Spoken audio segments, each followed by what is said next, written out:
Magandang araw sa inyong lahat at welcome sa aking channel.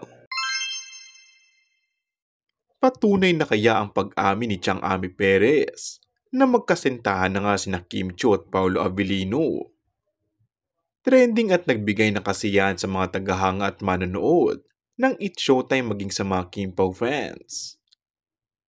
Ayon kay Chang Ami, basta masaya si Kim Chiu ay masaya sila para sa aktres. Hindi man diretsahang sinabi kung sino ang nagpapasaya ngayon sa aktres, ay tila alam nila kung sino ito. Sa kabila ng pagiging pribado ng kanilang personal na buhay, hindi na napigilan ng unti-unting pag-amin ng aktor na si Paolo sa tunay na relasyon sa aktres.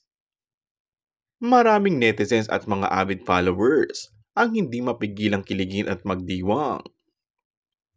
Sa wakas umano, ang pag-amin ni Kim Chiu at Paolo Abilino sa kanilang pag-ibig ay hindi lamang naging bahagi ng kanilang personal na buhay, kundi naging bahagi na rin ng kasaysayan ng showbiz.